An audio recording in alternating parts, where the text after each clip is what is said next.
Hi, hola, namaste, privyet, bonjour, greetings. Welcome to my channel. Thanks for tuning in, checking everything out, and hope you stay around for a while to watch me make this over-the-top smoked chili. This chili is money, just so you know. So without any further ado, roll that intro. We're going to be cooking right away.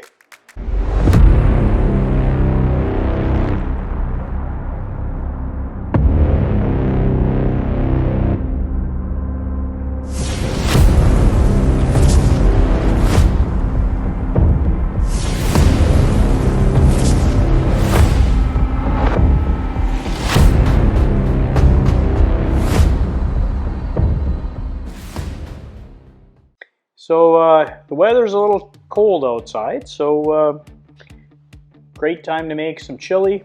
Big football games tomorrow, so we'll have some chili for that. So basically what I'm going to do is I'm going to make just your traditional standard chili.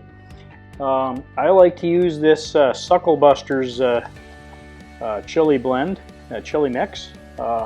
It's Texas style, although I'm kind of not making traditional Texas chili, but it's a great chili mix.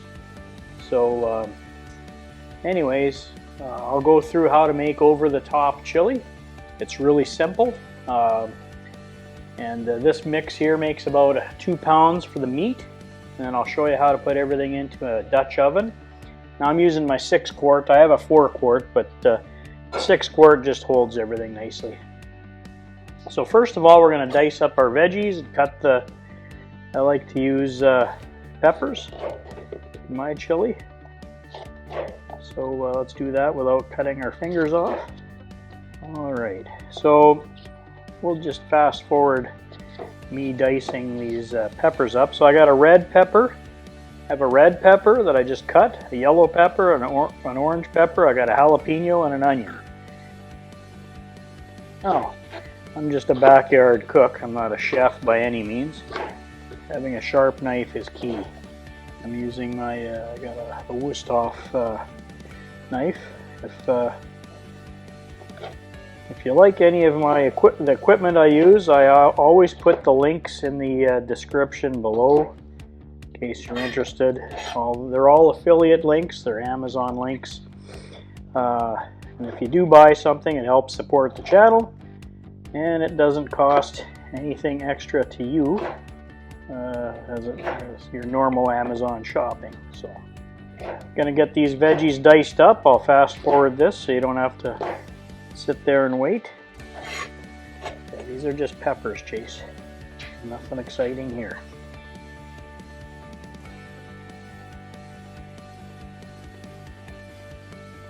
And remember, hey, I'm an engineer, not a chef. And so just a backyard cook, so you know, my knife skills are pretty bad.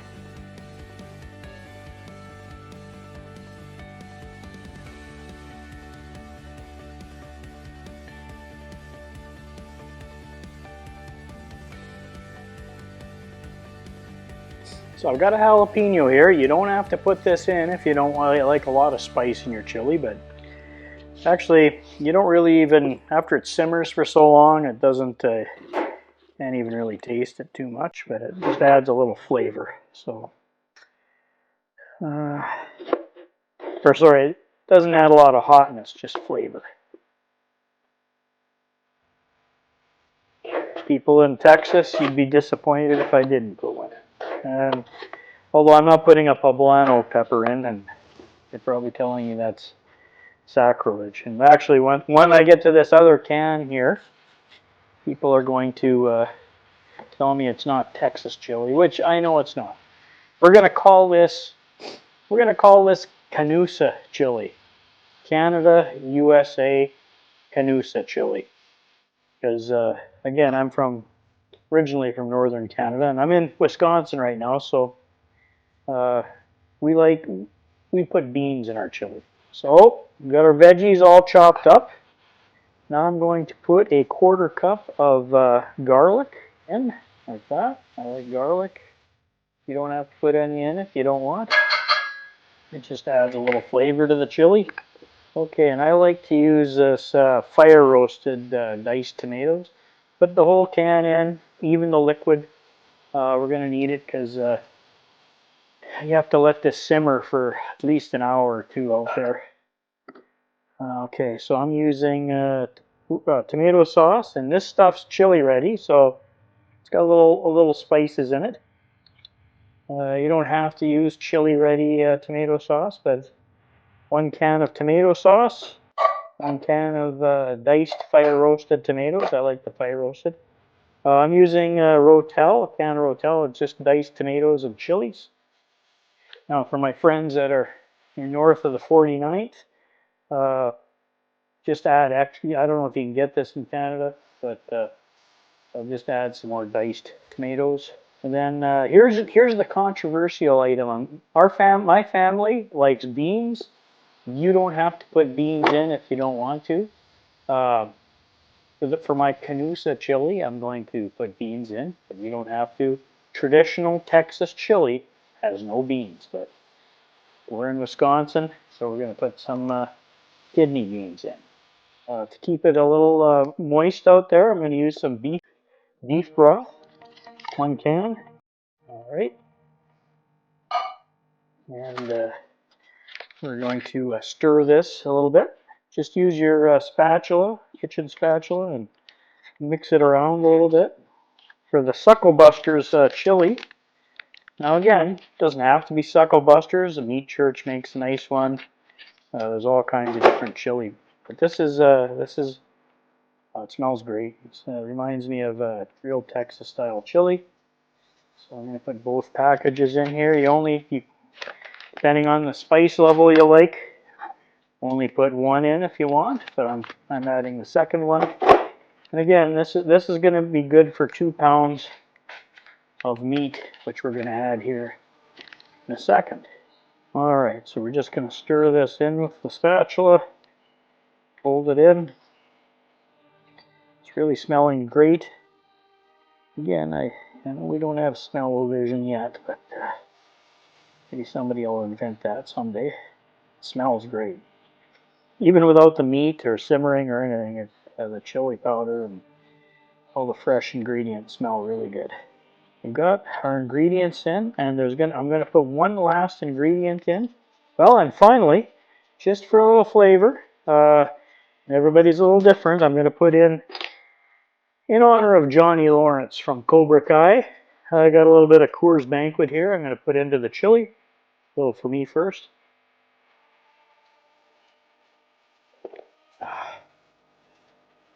There we go. A little more liquid. And remember, when we're cooking this outside, a lot of this moisture liquid boils off. Okay, so that's you gotta put a little extra in. All right, so this is step 1 of the over-the-top chili. Step 2 is we're going to add our meat. Stay tuned. Well, we're at the meatball portion of this journey. So what I've got here is I've got a pound of Costco ground beef. This is 85.15. Yeah. And the reason you can go a little leaner on this is I'm going to go for the pound of Jimmy Dean breakfast sausage too. Doesn't have to be Jimmy Dean breakfast sausage. It can be whatever brand you prefer. It's always good. So a little pork in it, a little beef. I'm going to mix it all together. Okay, so I like to add a little bit of seasoning to it. This is Tailgater's Barbecue Party Rub, and it's actually pretty decent. So a little for the internal, and then after we get our meatball made, just going to mush this all up. You don't want you want to distribute the beef and the pork. Okay, so you just massage this all together into a meatball. Okay, and you're trying to mix it as you form a meatball. that, we're going to put on a grid and cook over top of the chili. Okay, so let me get the final setup ready, and you'll see what I'm talking about when I say over the top chili. Okay, so we're going to take this grid here and put it over top of our Dutch oven and place the meatball on top, and then we're going to cook it. But before we do that, let's season the meatball with the Tailgater's Party Rub. Alright, so we want to make sure you pat that down and get all sides. It's okay to do this because the SuckleBusters stuff doesn't have a whole lot of salt in it. Got a rub on there. Place this on the rack and then put it on top of our Dutch oven. So that's the setup. So here's the theory. We put this out on the smoker, out on the pit. Now I'm going to put my temperature probes into the meatball. I'm going to smoke it at 225 until it reaches an internal temperature of 140 degrees Fahrenheit. Okay. All the time, the ingredients that we just diced up underneath is simmering and boiling, and the juices from the meatball fall down into the chili pot. Okay, then I'm going to, after it hits 140, I'm going to pull this off, put it in a little foil pan, crumble it up by hand, then I'm going to dump it into the chili pot, and then I'm going to let it simmer at, I'm going to bring the temperature up to 300 and let it simmer for maybe an hour until it's all fully cooked. So I'll see you down at the pit, and we'll get this started up. All right, Lost Canuck here. Hey, down at the pit, running the Lone Star 42-inch pellet. Probably the best pellet grill. Oh, it is the best pellet grill I've ever had, and probably ever will have. Should last forever. So we did our chili prep upstairs. We did the veggies and the broth and everything. Made our meatball. It's all seasoned. Time to put it on the pit. Put our probes in. And I've got it set up at 225 for smoke. Just a little FYI on pellets. I did some experiments with my Blazin' Grillworks Grand Slam on chips in the pellets. So I had a bunch left over from some failed experiments. So what I've got in the hopper is a 1/3 cherry chips from Smokin' Lessons, Menudo number 4. And then 1/3 hickory from Lumberjack, 100% hickory. And 1/3 Smokin' Pecan, 100% pecan shell pellets. So a third. Smoke seems to be pretty nice coming out of it. I've never run the wood chips in here before, so might be a little bit dirtier on the inside after, but let's throw this on, probe it up, and then I'm going to run it till the internal gets to 140. Take it out, crumble it, put it into the pot, put it back on, and let her simmer for a couple hours. Should be tasty. Here we go. Look at that smoke. So I'm going to put the red probe in on the side. Put it in right about here. Let's see, where's that going to line up? It's going to be right in the middle, pretty much. So there. I'm going to put the purple probe from the top. Maybe won't get into the minimum insertion point, so I'll put another one this way. I'll have dueling probes. All right, so we're going to cook. Whew, very smoky, so my eyes are watering a little bit. We're going to cook this until the internal, whichever the lowest probe is, gets to 140. Pull it, crumble it, put it in the pot, let it simmer and cook for an hour or two after that. By then it'll be up past 165, which is lethality for bacteria, and we should be good, especially on ground meats. Remember kids, when you're cooking ground meat, you always want the temperature to be 165 because you've taken any surface bacteria that was on the beef. When you grind it, it can go into the middle. That's why. Anyways, I'm not here to give safety lessons. I'm here to make decent chili. I'll see you in about probably going to take at least an hour, maybe an hour and a half for the meatball to get up. So see you back at the pit when she's at 140. All right, Lost Canuck here. Well, it's been about 4 hours since I put the chili on. So we started smoking at 225 for the first 2 hours. I brought it up to 275 for the next hour, and now we're at 300. And we've hit 140 internal, no problem. I'm going to bring it in, crumble it up, put it in my chili pot, put it on for an hour, and it should be all done. So here we go. Oh yeah. But the meatball's looking good. I'm going to crumble it in. I'll see you inside.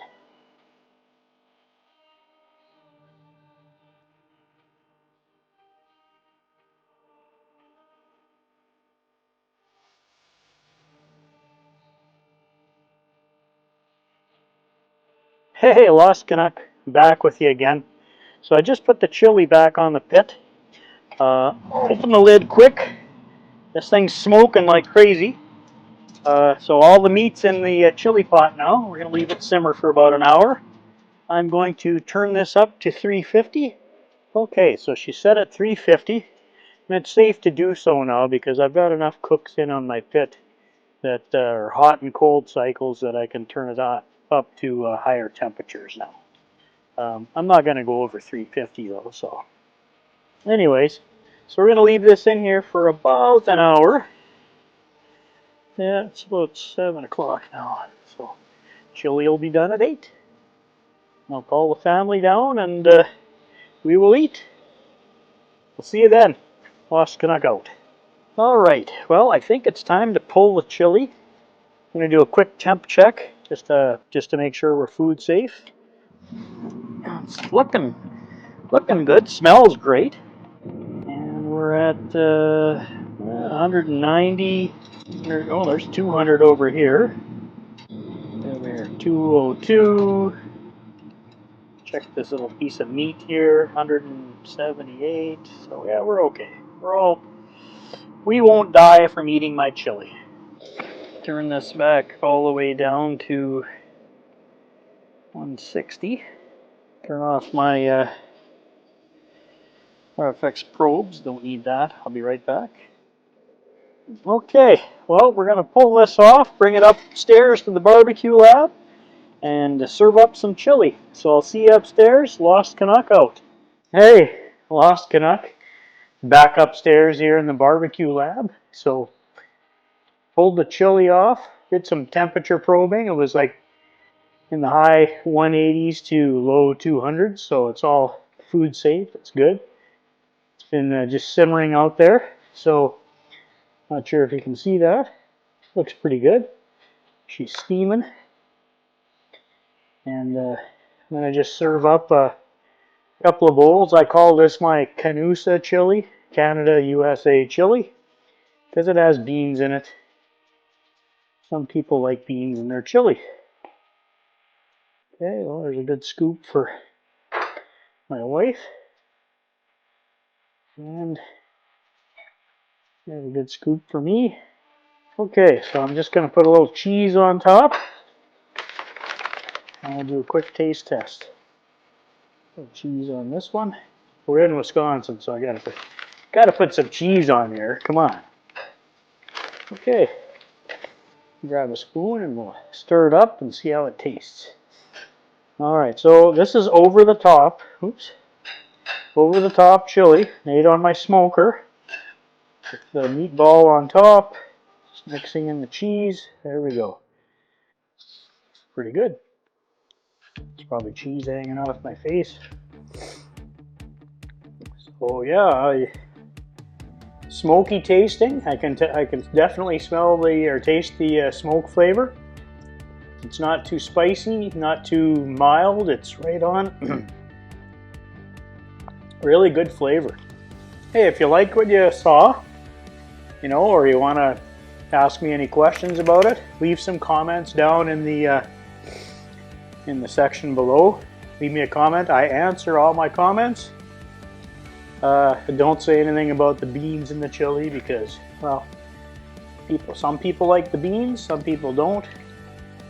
We're gonna have chili tomorrow for all the NFL playoff games.